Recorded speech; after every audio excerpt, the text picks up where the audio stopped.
Welcome back to the 57th online episode of Peacetime, hosted every Sunday morning by Peace Point, with myself, Phra Nicholas Thanissaro, live streaming from our meditation centre in London. Last time you saw me, we looked at blessing number 15 on practicing generosity. With the Dhamma talk today, we will move on in our series on enlightened living to the next blessing in the Pillar of Society subsection, namely blessing number 16 on Dhamma practice. So today's session will run to about an hour and 10 minutes, starting with a 20-minute talk about purging unwholesomeness from our past, then 30 minutes of meditation and 20 minutes to explain about upholding standards of good governance and purifying ourselves further still towards enlightenment. I should mention from the start that various aspects of today's topic of Dhamma practice have already been touched on in my earlier lectures, mostly B003 on the logic of karma and B004 on avoiding unwholesomeness from Buddhist concepts, but also lecture A021 on reluctant leadership. However, there are lots of new details I haven't talked about before, especially concerning prejudice and the virtues of a leader, so we have many new perspectives to explore today. The word used for blessing number 16 is Dhamma practice, or its Pali translation, Dhammacharya. The word is a compound of two terms, Dhamma and Charya. The word Dhamma, which you're probably familiar with, to some extent at least, comes usually with the capital D. It's hard to define it because it can have anything up to 40 different meanings. But for our purposes in the study of Buddhism, the Pali word Dhamma or Dharma in Sanskrit can be taken to mean correctness, goodness, purity, or what the Buddha taught. Sometimes the word Dhamma appears with a small d, in which case it would mean phenomena, which is a neutral term applied to both positive and negative things. For example, aging, sickness, and death are all Dhammas according to Buddhism. In English, we would capitalize Dhamma when it means goodness, purity, or the teaching of the Buddha, and leave it with a small d when it just refers to phenomena or mental phenomena. As for the word Charya, this means conduct. The two terms combined together as Dhammacharya mean the practice of good deeds or correct practice. Dhamma practice is essentially about becoming pure. We will come to the sort of deeds that are good or correct in more detail in a moment. However, to give a practical idea for the purposes of this blessing, we can say that it is the sort of deeds and conduct which promote our sense of responsibility for human dignity on three levels: the personal level, the interpersonal level, and the level of society and the economy.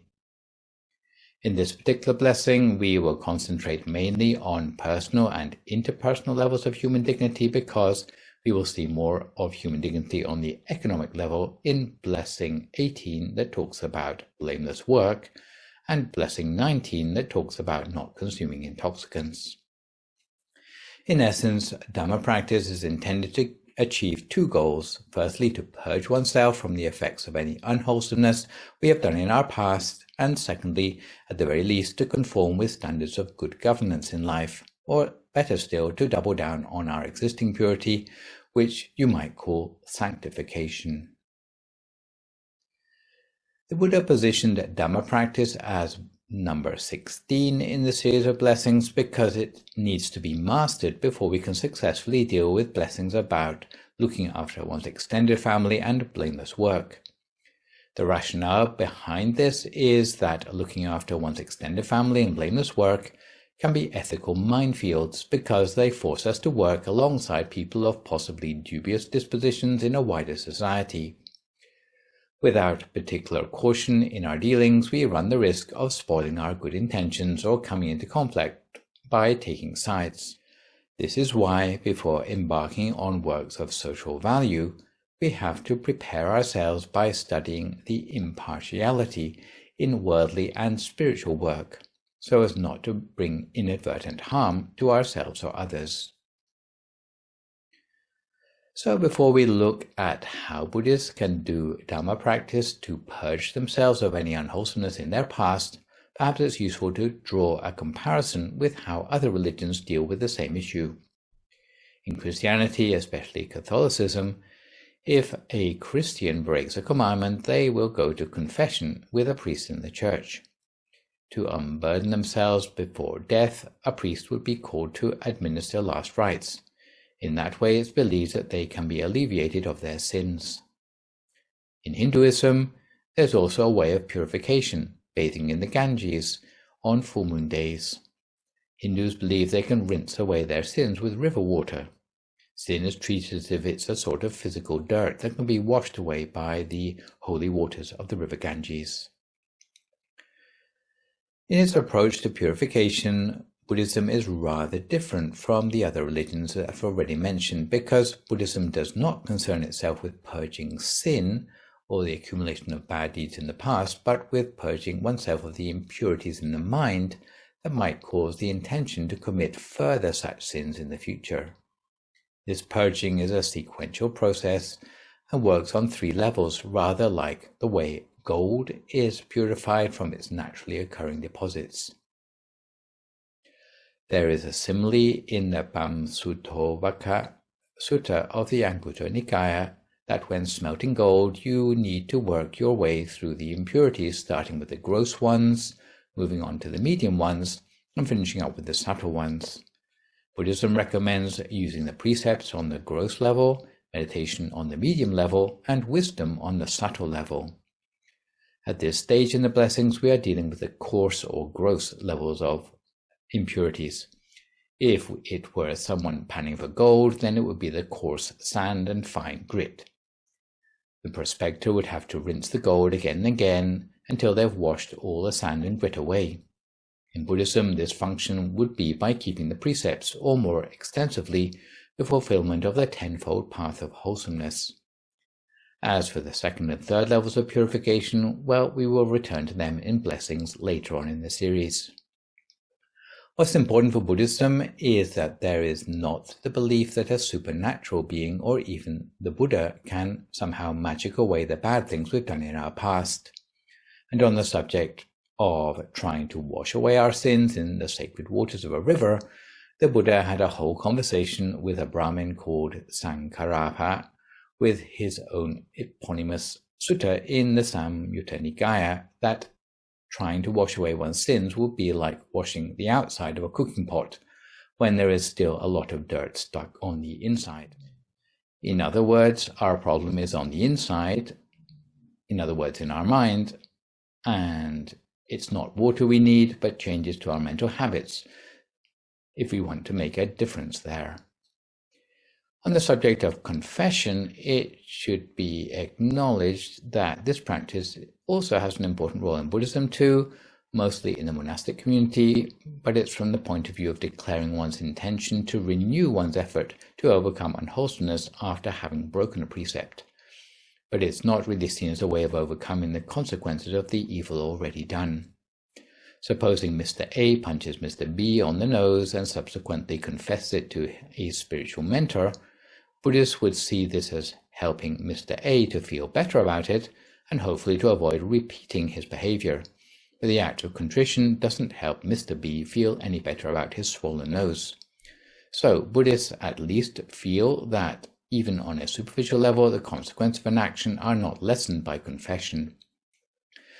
Therefore, Buddhists have their own particular way of understanding the purging of past unwholesomeness. On our path of self-development via the 38 blessings of life, there are many reasons on many levels of description why to purify oneself is attractive. On a personal level, it would mean bolstering the strengths in our character while recognizing and uprooting any known weaknesses in our character. On an interpersonal level, it would mean building on our strengths in the quality of relationships we have with other people. On a social level, it wouldn't mean going on a protest march, but rather overcoming in ourselves the weaknesses and inequalities that are often so obvious in our modern society, by being one less person who is prone to corruption, nepotism, and fraud, while displaying the sort of compassion which makes our society a more pleasant place to live in. Rather than concentrating on how we feel about our past or the physical residue of the unwholesomeness in our past, the Buddha concentrated on the residue of evil deeds left as defilements in the mind. The only real hope for purging bad stuff in our past might be referred to in Buddhism as dilution rather than absolution. Usually, the only way in which karmic retribution becomes defunct is by giving its fruit.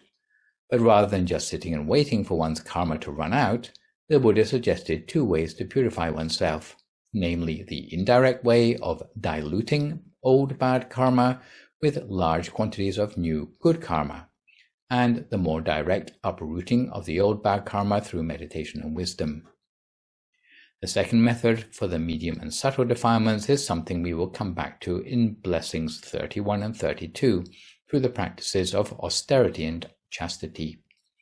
But at this early stage in the blessings, when we are still focused on the more indirect method of dilution, supposing you compare the negative things in our past to a spoonful of salt, and you compare the positives in life to a container of water, supposing you put the spoonful of salt in a glass of water. If you taste the water, it will still have a salty taste. If you put the same amount of salt in a bucket of water, though, then you will find that although the water still tastes a little bit salty, but it tastes a lot less so. But what would happen if you put a spoonful of salt in a huge water tank? Now, even if you drink the water, you will no longer be able to detect the salty taste, even though the salt is still there. In the same way, although we may have many things we've done in our past which we regret, we can start afresh in our lives by doing so many positive things in our lives that the old negative things become insignificant by comparison. The water for dilution is gained by living up to the ideals of the tenfold path of wholesomeness, which I already mentioned in passing in blessing number 9, and which in Pali is known as the Kusala Dhammapatha, consisting of absolutely not killing, absolutely not stealing, absolutely not committing adultery, absolutely not telling lies, absolutely not engaging in malicious gossip, absolutely not speaking harshly, absolutely not engaging in idle chatter, absolutely not thinking to take the possessions of others, absolutely removing ourselves from vengefulness, and absolute possession of right view. Getting to this tenfold path of wholesomeness starts with boosting our sense of responsibility for our own human dignity by avoiding the so-called defilements of action. These are the main behaviors of word and deed that indicate a person is unscrupulous or constantly takes advantage of other people, either in their presence or behind their backs. In other words, they have no sense of conscience.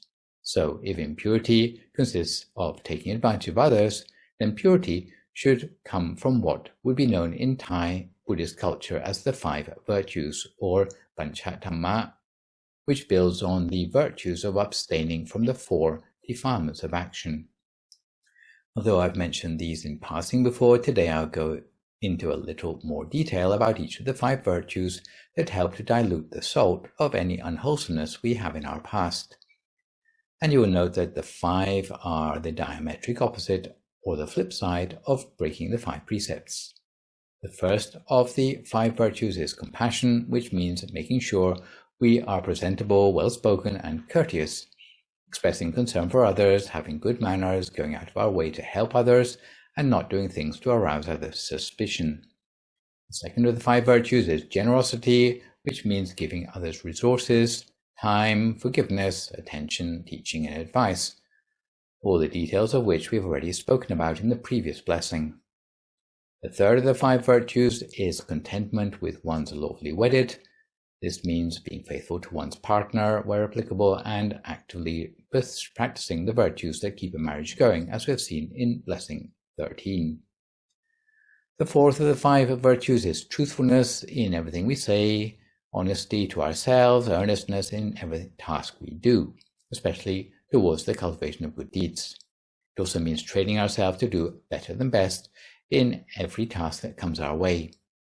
We need to make sure that we are authentic, both within ourselves and towards other people. The fifth and final of the 5 virtues is mindfulness, which at its simplest means training ourselves to keep the mind at the center of the body the whole of the time, whether we have our eyes closed for meditation or open for other duties we attend to in our life. We need to keep up the habit of meditation to give ourselves the mental momentum to keep our mindfulness going, despite any problems that may crop up in our life. Cultivating any or all of these virtues will also help add the proverbial clean water to rinse away the salt from our past unwholesome deeds and change our mind from negative to positive on a more regular basis. Even if we have negative things in our past or things we've done and which we now regret, by building up more and more positive deeds in all the ways I've already mentioned, will allow us to dilute the regrets and anxieties we have in our minds. So before we come to time for meditation today, there's time for a quick story.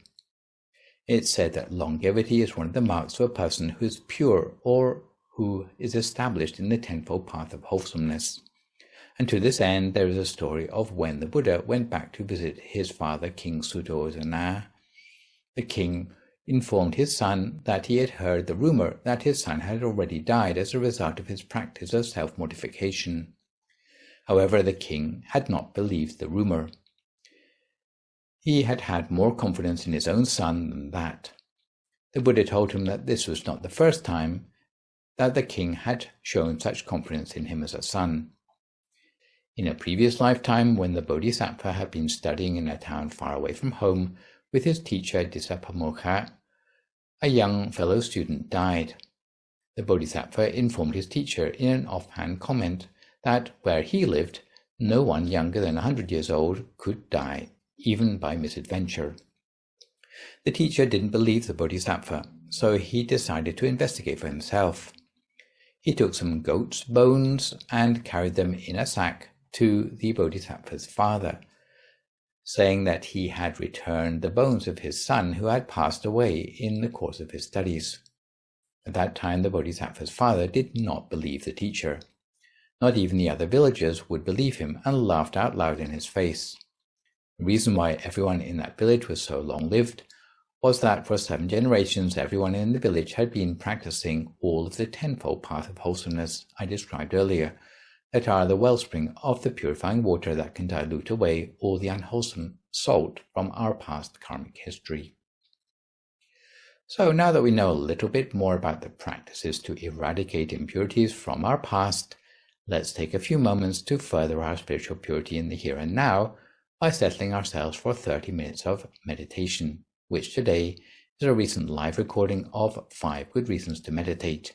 If at this time you would like to find a comfortable sitting position for yourself as you listen to my guidance.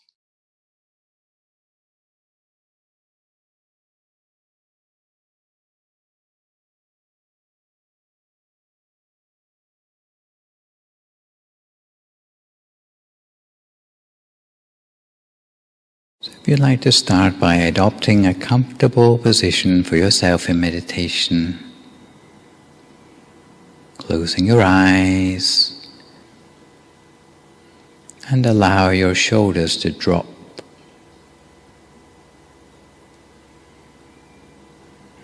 Make sure your eyes are closed only very gently, and invite the inner gaze to soften, bringing your awareness back within yourself and allowing your awareness to soften as well. From there we relax every muscle of our body. We relax every muscle, starting with the muscles of our forehead, our eyebrows and our eyelids,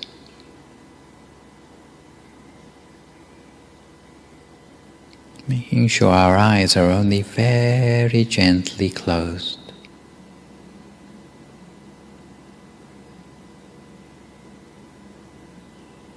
We never squeeze our eyes closed, but close our eyes gently in the same way we might close our eyes to go to sleep.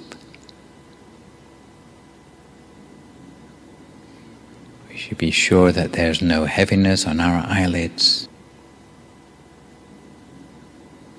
And if we notice that our eyes are closed too tightly, or if there is any heaviness on our eyelids, then we may need to open our eyes and close them again more gently. Closing our eyes in just the same way we would close them to go to sleep. From there we relax the muscles of our face.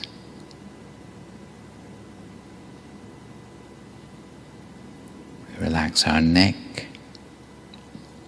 both shoulders, both arms, all the way down to our hands and our fingers.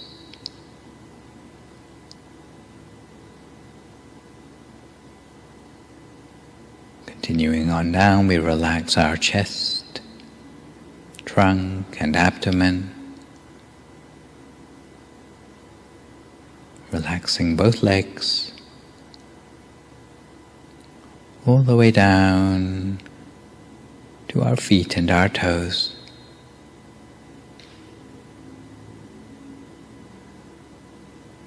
So that all the way, right the way from the top of our head down to the tips of our toes, there's no remaining part of our body with any sort of stress or tension anymore.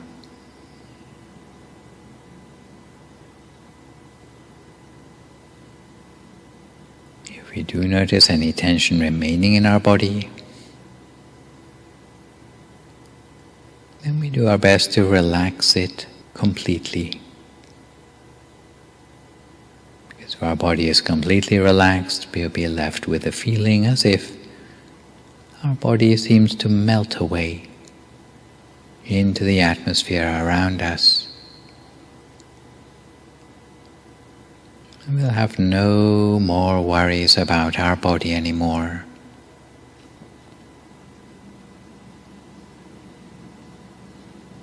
From there we can turn to relaxation of our mind or our mental state. We do this by letting go of any thoughts we may have about the past or the future. We let go of any thoughts about our responsibilities, or perhaps pertaining to any labels we identify within life, whether it be our name, our age, our gender. Just letting all of that fall away. You let go of any labels concerning our relationships to others, letting go of all these ideas of self, and instead we allow ourselves to just be. To just be the awareness. To just be in the here and now. It may involve letting go of any narratives we may have of who we are, or our past or our future, our to-do list, or of who we want to be. We just remain aware in the present moment, accepting that there's nothing to do and nowhere to be. There's just being. If there are any thoughts, then we just allow them to come and go, watching them without attachment, with no need to intervene, here in the stillness, surrendering into this space of nothing and no one, not being anyone, but just being.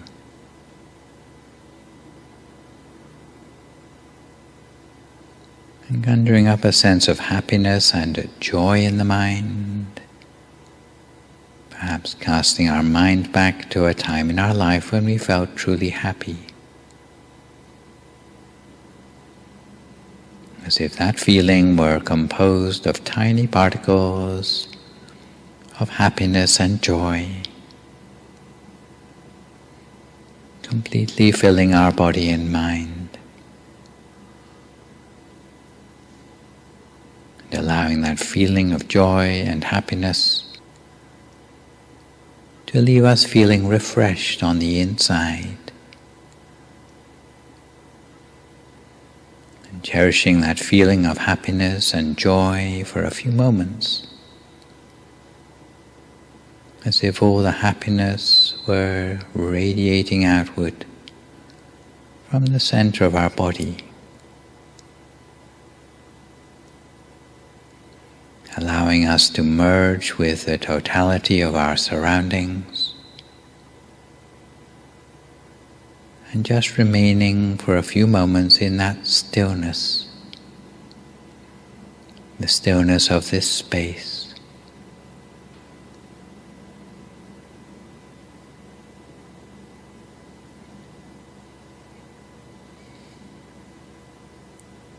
And inside our body we imagine is just an empty space,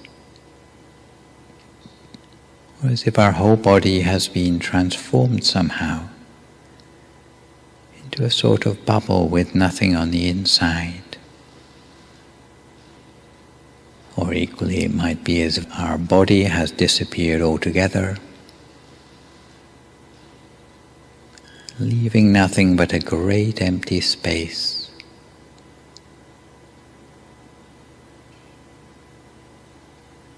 But we allow our mind to reconnect with that special place inside us, which feels like the point of greatest contentment.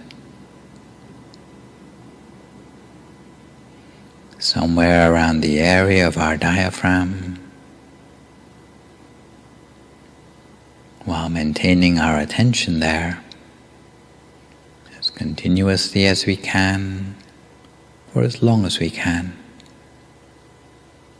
not letting our attention slip away to anything else.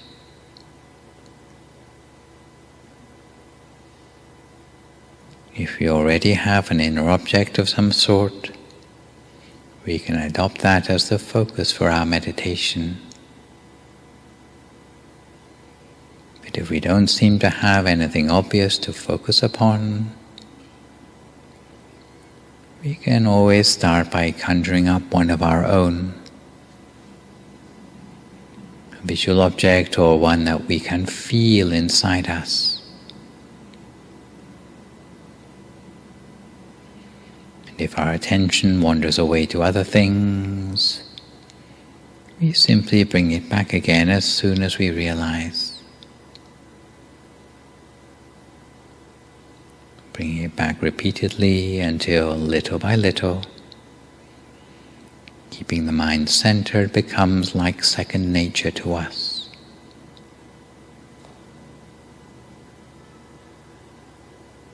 We remain always at the center of whatever we can perceive inside us, not as if we were looking down on that point, but as if we were actually down there ourselves. So as if we have shifted the whole of our mental office down from the level of our brain to that place at the center of our stomach, with all perception, memory, thought and cognition in the same place at our center, actually within the object that we perceive.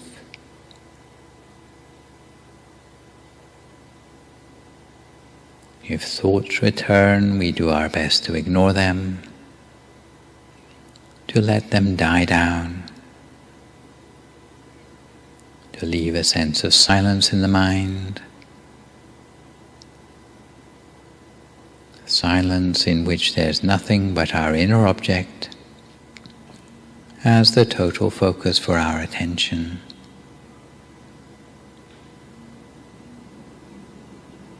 And if we rest our mind gently, continuously, there'll be a sense in which it's almost like threading a needle. So an extreme lightness of touch that can allow the mind to reach through to the other side. If we can achieve this level of finesse, we'll start to see the center of the body as much more than just being a point in the mind, but actually something more like a trailhead, or a pathway that leads the mind deeper.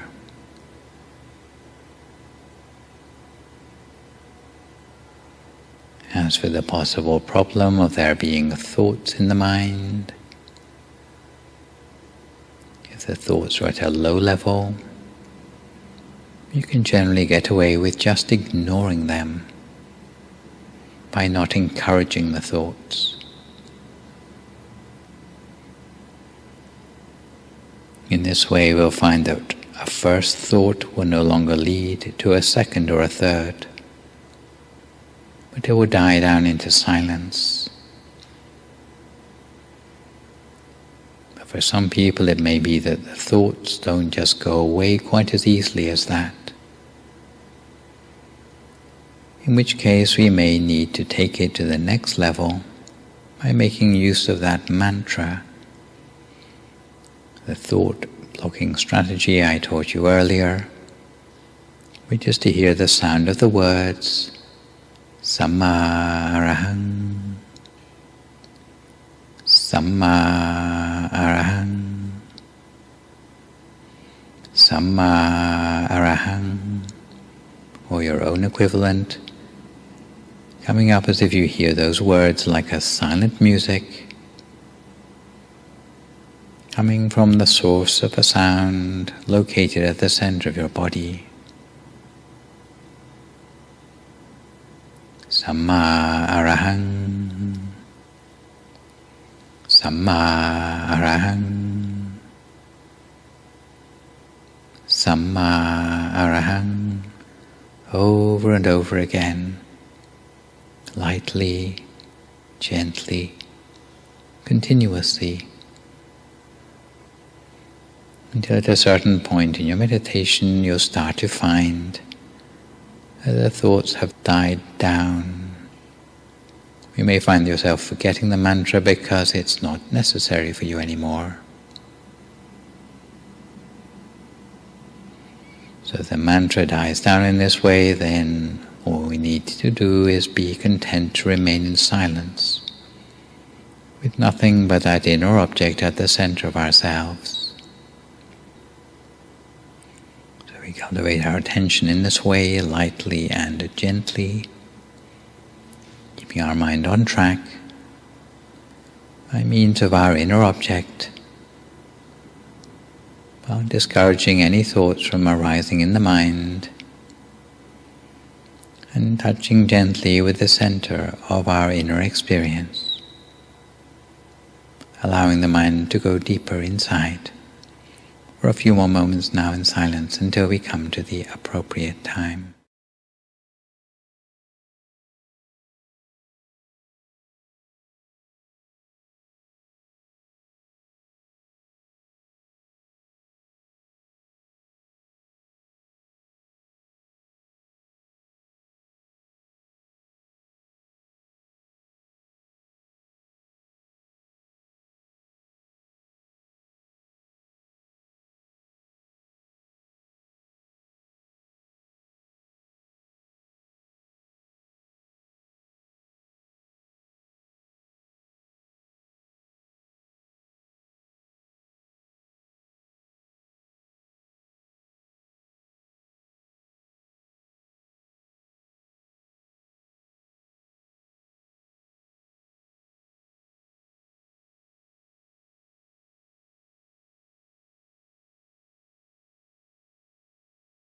And we continue to keep our mind on track at the center of the body the whole of the time.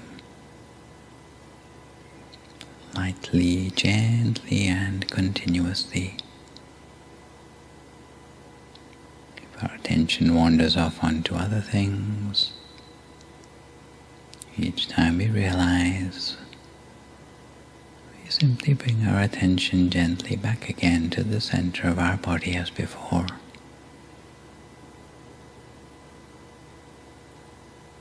If the inner object disappears, we can conjure up a new one. But if it changes, we just follow it in its new form. If thoughts arise in the mind, we do our best to ignore them.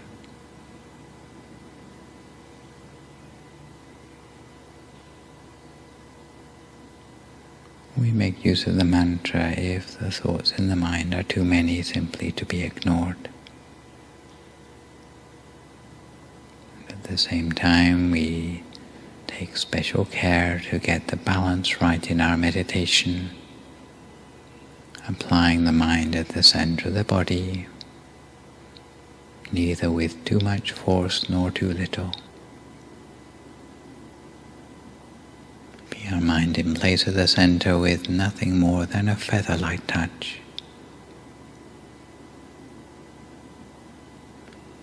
Until we can start to build up a sense of lightness and expansion in our meditation.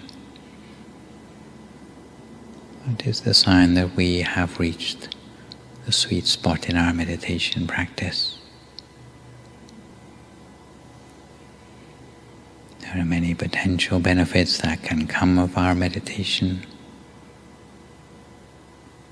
But at the same time, reading about meditation in the mass media can often lead us to a rather an underwhelming perspective on what meditation can do for us.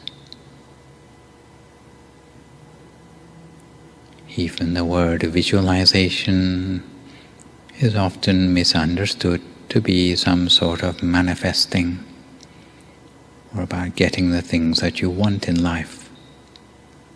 But in fact, meditation has benefits that are much deeper than that. And more authentic goals of meditation should at the very least include things like bringing the mind back inside the space of the body and helping to overcome problems in our lives, helping us to gain a spiritual refuge while understanding the nature of life and overcoming the impurities in our mind. In order to bring the mind back inside the space of the body, we need to internalize the mind while shaking ourselves free of the influences in the outside world, all the things that come to us via our 5 external senses. For overcoming problems in our life, meditation has a special characteristic that it allows us to gain a sort of headspace, taking off the pressure in our lives, giving us a feeling of lightness and happiness or solace in our lives. A space in which we can start to get perspective on the true roots of any problems occurring in our lives, while giving us the motivation to overcome those difficulties in our lives.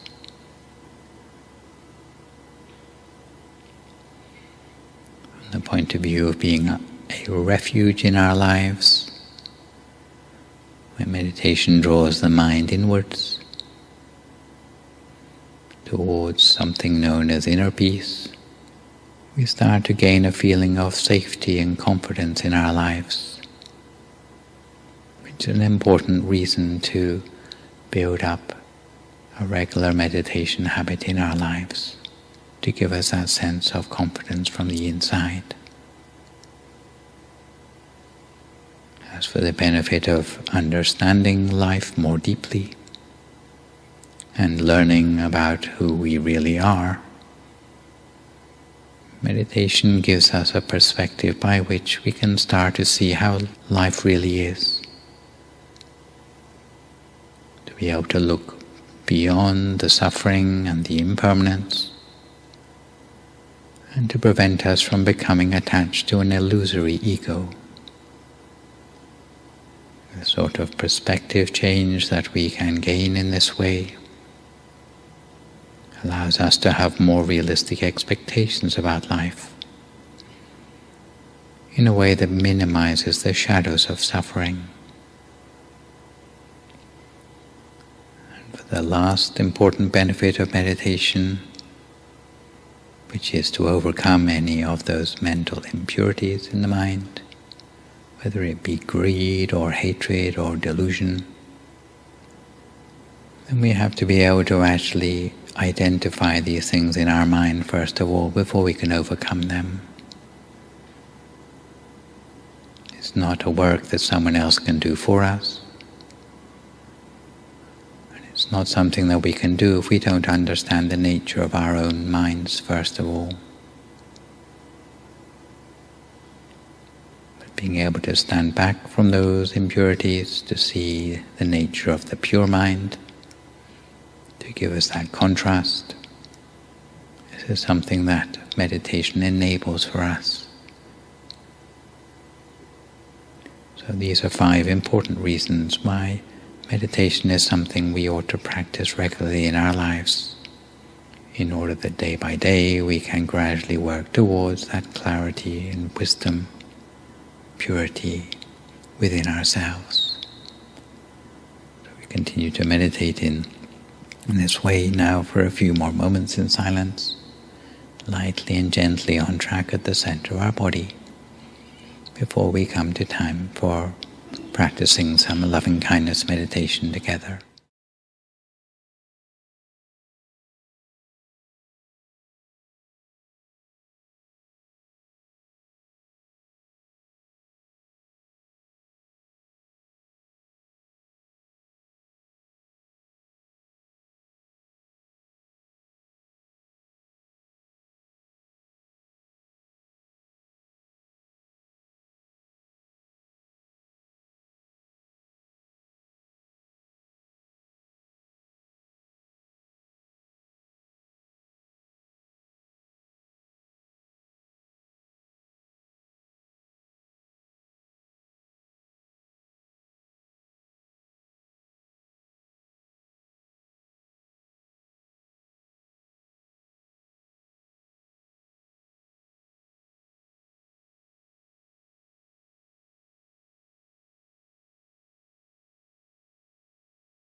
Continue to keep our mind on track at the center of the body the whole of the time, lightly, gently, and continuously.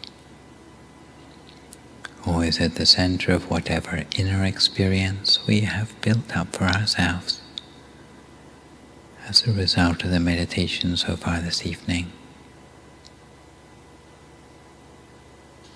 For some of us, the inner experience may consist of a sense of brightness on the inside, inner illumination, in which case we place our mind very gently at the center of that illumination in a way that it can spread gradually outwards from the place of contact at the center of ourselves, in rather the same way that newly fallen snow might melt away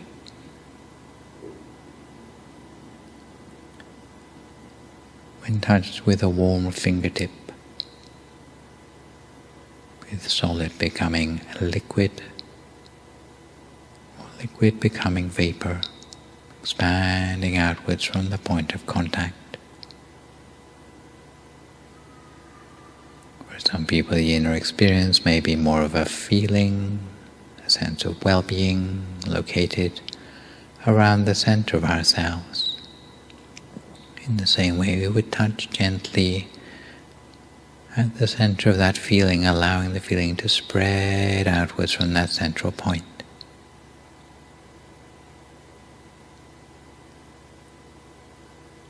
Rather still, the inner experience may consist in some sort of inner imagery, objects in the mind, large or small.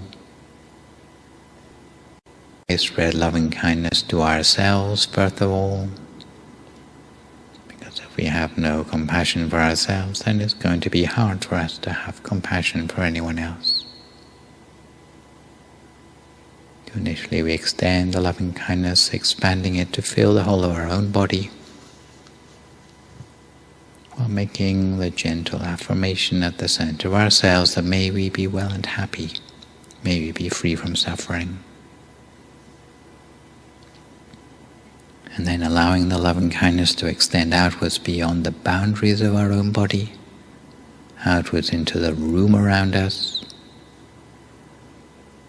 almost like an halo or an aura, extending outwards in all directions, taking in all the living beings around us, whether they be people or sentient beings, extending loving kindness to all of them too, without exception, while making the gentle affirmation at the center of ourselves that may all these living beings in the room be well and happy, free from suffering, live together in peace and harmony. And again, from our center, we extend the radius of our loving kindness ever outwards, wider and wider, outwards into the neighborhood, the whole town and borough, county, country, beyond the borders of this country, to the whole continent, wider still to all the continents of the world. We extend our loving kindness as far as we can, without feeling that we are forcing it at all. And wherever we can extend our loving kindness, we extend our compassion to all those living beings with the wish that they be well and happy, free from suffering, live together in peace and harmony, so that peace might become a reality on our planet within our own lifetimes. For the last few moments of our loving kindness meditation, we can also extend loving kindness to particular loved ones, towards those for whom we feel a sense of gratitude, towards those still living or to those who have already passed, with the trust that our pure intention can reach across the gulfs of space and time to reach those loved ones wherever they are to be found. We extend our loving kindness in this way for the last few moments of our meditation practice together until we come to the appropriate time.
Sappa Buddha Nupavena, Sappa Dhamma Nupavena, Sapa Sankhanupavena Sattha Soti Bhavantu Te.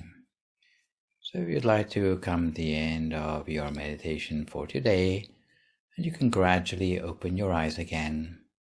If you feel at all uncomfortable, then slowly try changing to a more comfortable position before gently finishing your practice.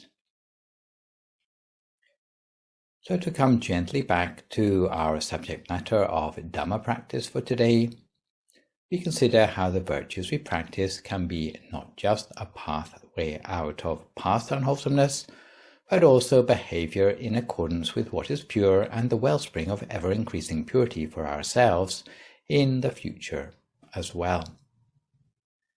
Sometimes this is referred to as the aspect of pure practice, and mostly it pertains to our habits.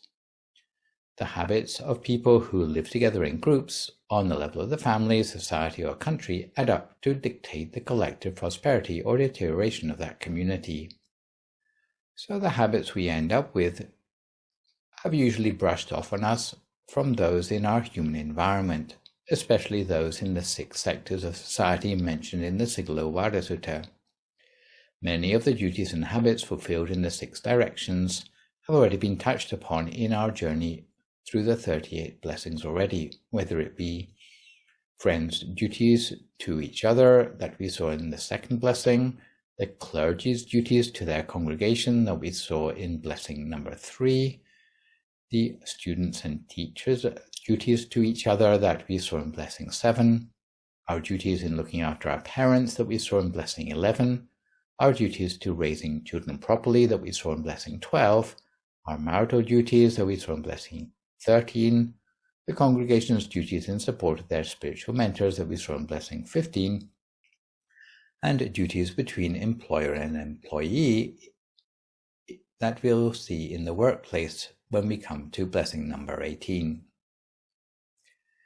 If we were to put the overview of habit formation into one single graphic, we would end up with a triangle like this one that tries to show the process of habit formation all the way from being an upstanding member of society to becoming a pillar of society.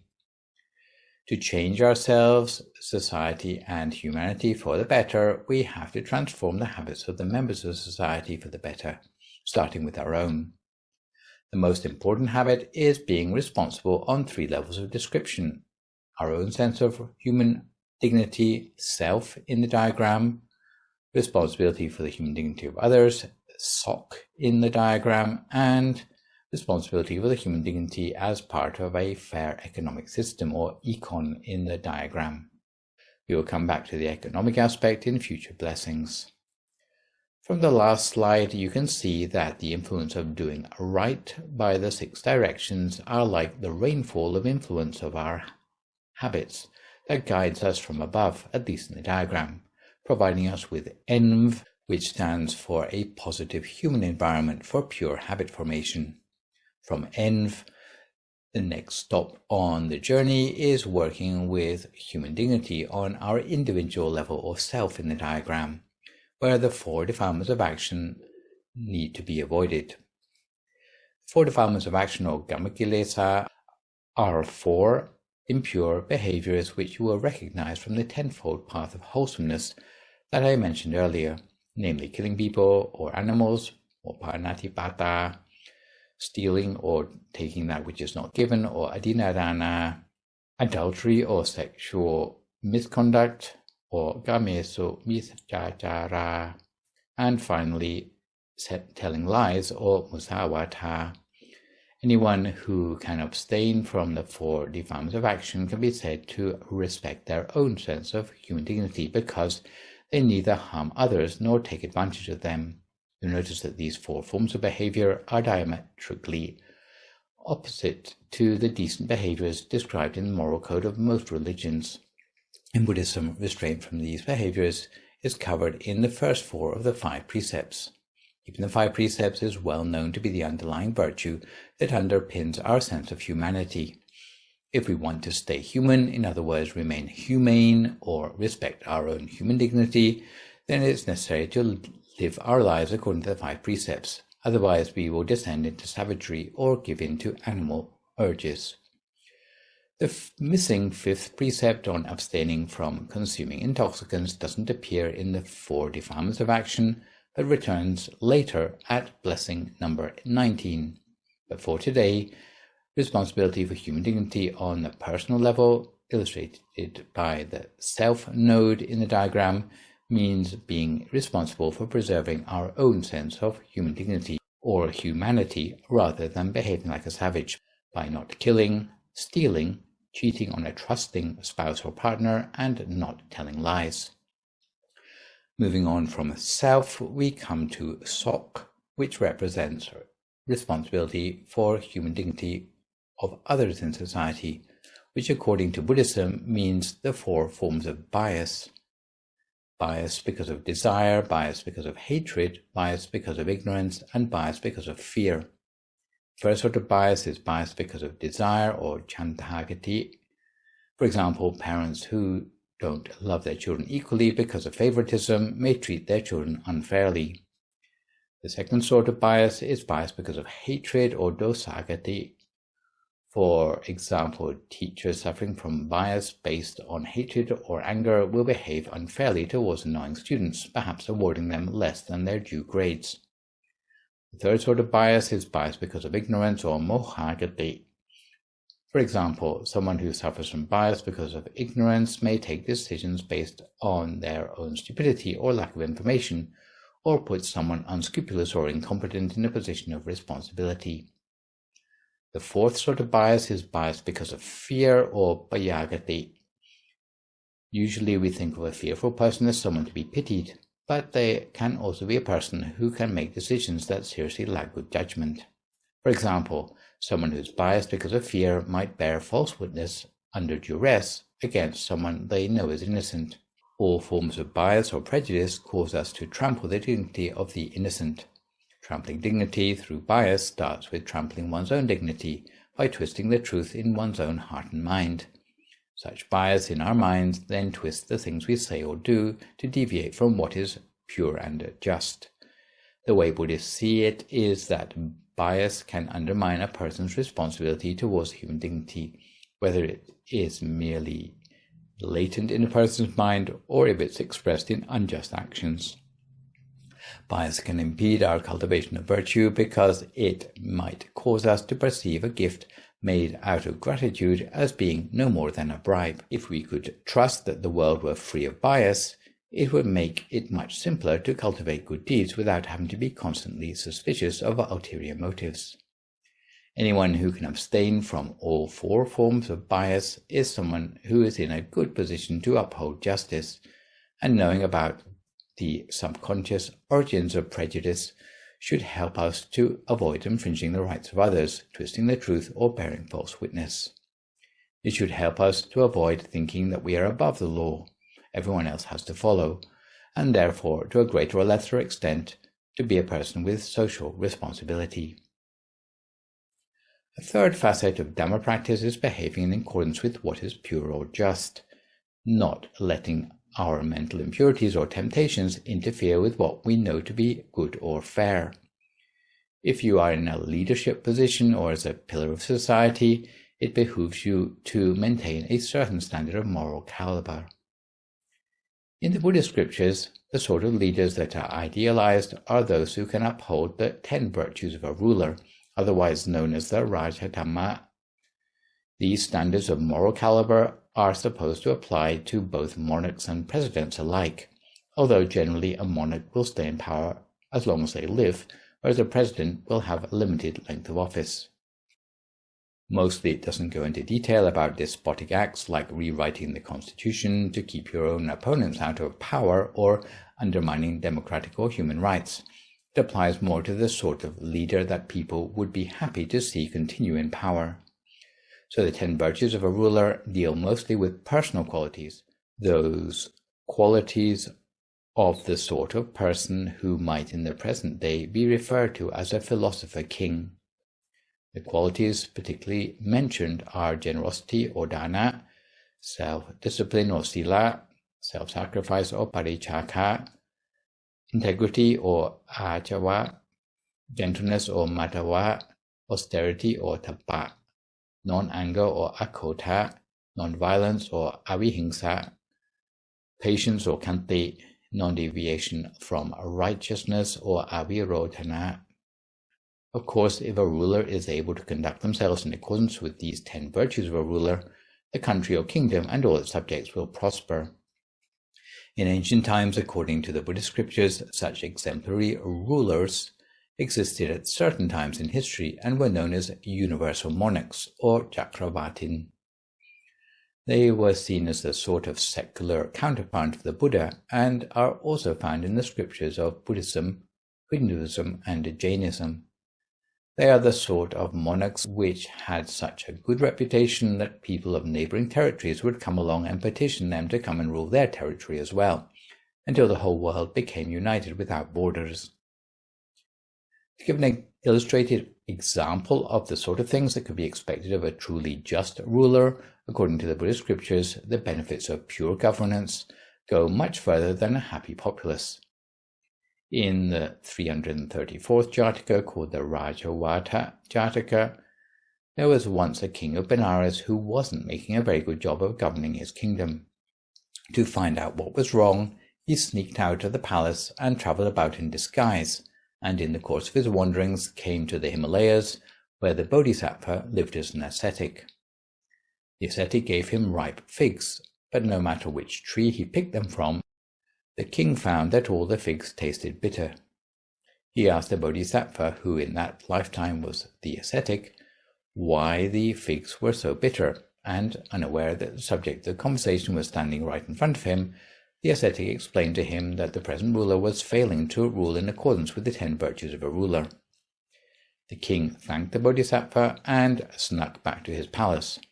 From that time on, he tried much harder to rule his kingdom in accordance with the 10 virtues of a ruler, and several years later, when he had the chance to return to the same mountain hermitage, when he picked figs from the same trees he had sampled all those years ago, he found this time that they all tasted sweet.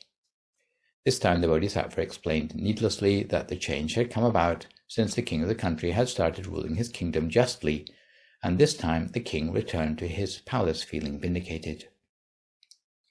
A similar parable is given in the 396th Jataka, called the Kuku Jataka, which tells of one of the Buddha's previous births as a counselor who needed to speak truth to power, since his monarch at the time, called King Brahmadatta, was an unjust ruler who used to extort taxes or extract taxes from his subjects by violent means. Afraid of the king's temper, the Bodhisattva had waited tactfully for a long time for the opportunity to correct the king's ways. One day, however, the opportunity presented itself when the king and the councillor were visiting a building under construction in the royal park. The roofing was not complete, and the rafters had just been laid in place. The king asked his councillor how the rafters could stay in place, and having found his opportunity, the councillor said that just as the peak of the roof will fall unless tightly held by the rafters, a king will soon fall from power unless supported by subjects who have been won over by his righteousness. Understanding the parable, from that time forth the king behaved much more justly in the way he received taxes from his subjects. Often we feel pretty smug about our human rights record in the West, with the attitude that injustice and atrocities could never happen here. But often, if we know the telltale signs, we would recognize that we can never afford to be complacent, even in an advanced democracy. According to an exhibition I saw at the National Center for Civil and Human Rights in Atlanta, the early warning signs of human rights starting to be compromised in any society are marked by ghettoization, when a particular social group is forced to relocate, often to a neglected area. A second early warning sign is the labeling of groups with a symbol or being forced to carry identity papers. Sometimes even their homes are marked. The third early warning sign is the defamation of particular social groups. Characteristically, they are referred to as disloyal or subhuman, perhaps being referred to as rats or cockroaches. Often the paranoia is stoked to justify human rights abuses is marked by the stockpiling of weapons without any evidence for any existential threat to the country. The victims of human rights abuses are sometimes subjected to a slow death by disruption of drinking water, sanitation, or other vital services. Often, human rights abuses are indicated in interference in reproductive rights of a suppressed social group to limit their numbers. And finally, and least subtly, there may be a destruction of cultural or religious artifacts. Institutions belonging to that social group are desecrated, and influential people in that group are targeted by threats, imprisonment, or disappearances, perhaps their leaders or those of military age. Of course, governments or nations can confront the perpetration of atrocities. Nonetheless, it's also important that individuals avoid ending up as bystanders or collaborators to a system that perpetuates injustice. In a quote that is usually attributed to John Stuart Mill, the only thing necessary for the triumph of evil is for good men to do nothing. Speaking out or helping those targeted by violence or injustice is the only difference between a bystander and an upstander. In fact, it is a rare person who does something about injustice before that injustice starts to affect them personally. So in order to go beyond mere awareness of the way our prejudices can affect our subconscious, we also need to be aware of the reasons why people who witness injustice fail to do something about it, so that we can keep up with any lack of resolve that might compromise our true sense of respect for human dignity, a sense of dignity that is needed for us to become a pillar of society, rather than someone who's just along for the ride. The first thing compromising any resolve may be fear. Some people feel they have to go along with perpetrators of injustice in order to protect themselves. The second possible reason for going along with injustice is personal or economic gain in allowing others to be victimized. A third reason for going along with injustice is blind obedience, because some people just do what they're told by an authority figure and are afraid to rock the boat. A fourth reason for going along with injustice is prejudice, for all the four reasons I've already mentioned, often stoked by propaganda which reaffirms a person's existing prejudices. A fifth reason for going along with injustice is that people don't know what else to do. Often people do nothing because they don't believe they can make a difference. And the final reason for going along with injustice is that no one else seems to be helping. No one else stands up, it's easier for others to justify doing nothing. And although Buddhists don't naively expect that society would be completely equal in all respects, none of these 6 excuses for tolerating injustice of opportunity would be seen as befitting of a bodhisattva trying to lead all living beings toward nirvana. Of course, it's not easy to initiate and sustain Dhamma practice in our life. 2 of the main obstacles are lack of morale and negative surroundings. Some try to practice but give up too easily because they lack morale. In such a case, it is useful to associate more closely with those who are supportive of our cultivation of wholesomeness and justice in life. Otherwise, even if you start out motivated, you can be drained by a negative environment that doesn't allow you to live up to your ideals. Sometimes it can be to do with an unsupportive family or the nature of the work we do for a living. The important thing is not to let perfect be the enemy of good. Even if you are only able to keep 5 precepts 1 day a week, it still gives the mind the chance to rest from unwholesomeness and reduces the toll of negativity in the mind. The important thing is to do good deeds whenever you have the opportunity, while trusting that when it comes to the right time, more conducive opportunities will present themselves. In this imperfect world in which we are trying to strive towards whatever is pure, 4 sensible pieces of advice would be to be selective about our career path, to avoid shoddiness and prejudice, and of course to meditate regularly. For the aspect of being selective about our career path, although we will come back to this in Right Livelihood again in blessing number 18, if you are able to choose the sort of work where you can avoid having to put yourself in a negative situation every day of the week, you need to be choosy about the work you do by avoiding making profit out of the suffering of other people or sentient beings.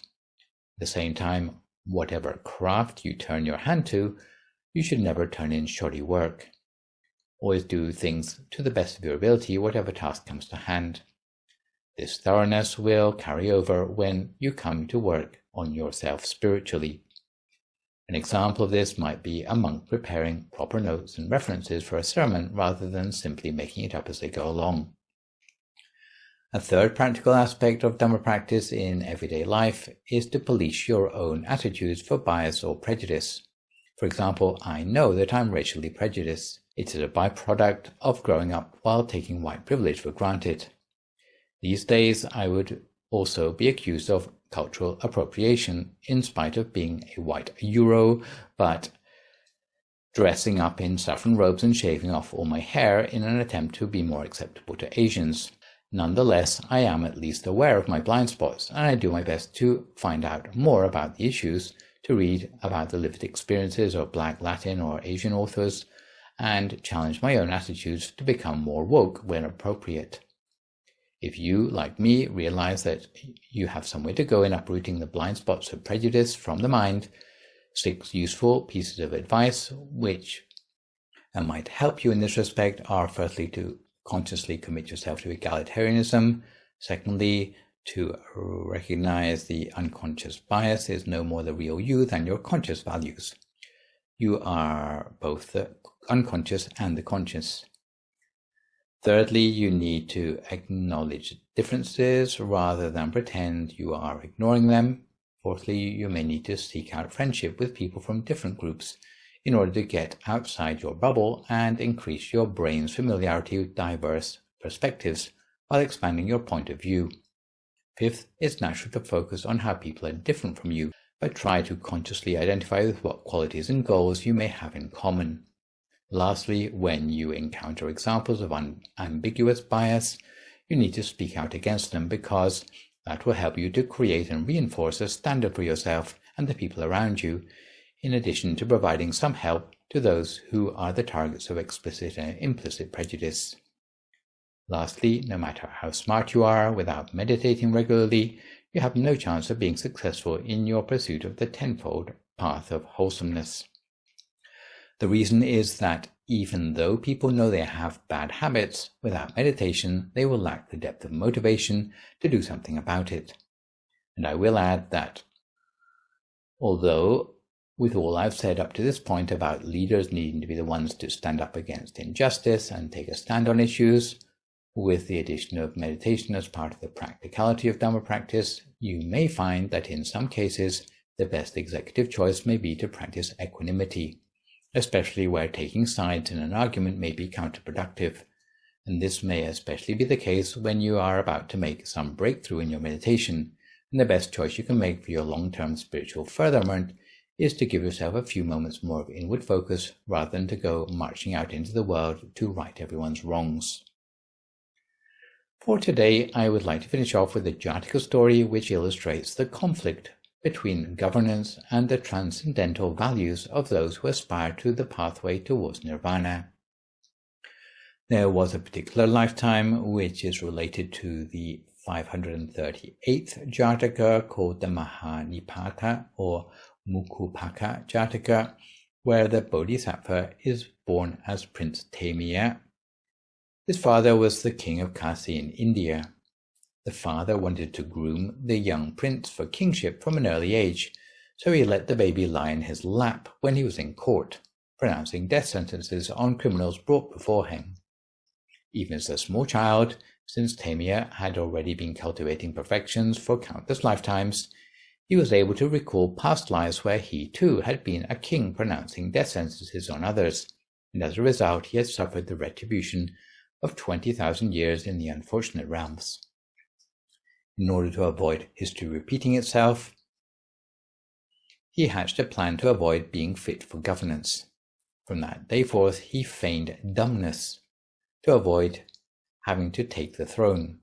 They tried everything to get the prince to speak, including punishment on one hand and temptation on the other. Everything, however, failed, and since the royals did not want someone with a speech impairment to sully its lineage, they decided to destroy the evidence. So when Tamiya reached the age of 16, his execution was ordered. Even this did not cause him to speak up, as he would prefer to die than to create more bad karma. Nonetheless, as his grave was being dug, he did find his tongue and spoke to the man called Sunanda who was digging his grave. He asked Sunanda just to let him go and tell the royal family that the prince was already dead and buried. Sunanda was overcome by compassion for the prince and released him on the condition that he went and became an ascetic. Nonetheless, as an ascetic, Tamir became well known, and his reputation even reached the ears of his royal parents. Later in life, both the queen and king visited Tamir's hermitage, and upon hearing his preaching, they decided to renounce the world and become ascetics too. Not only the royal family, but also many other citizens of Kasi and 3 neighboring kingdoms followed their example. So this is the illustration of how the power of Dhamma practice, pursued to the degree of putting one's life on the line, can make real differences in life, and shows how the Bodhisattva never veered from his intention to attain Buddhahood and Nirvana, even when tempted by the comfort of luxury and power of royal governments. So this session I have introduced to you the blessing number 16 on Dhamma practice. My next live session online, which will, fingers crossed, be a week on Sunday morning, I'll move on to blessing 17, which is all about looking after one's extended family, which explains how to help a wider society without spiritually burning yourself out. For good measure, I would like to remind viewers that you can email your questions about meditation or what you've heard in this lecture to the email address that you have seen spelled out on the slide, and I'll do my best to answer these on my next session. In the meantime, I try to stay healthy, avoid recklessness or complacency in the face of the virus, maintain a positive mood, speak only positive words, and forgive others, extend good wishes to others, and meditate daily. Hopefully, as a result of today's session, you will be inspired to persevere in your Dhamma practice on all levels. So for today, this is me, Phra Nicholas Thanissaro, signing off for now. So long, folks, and stay safe.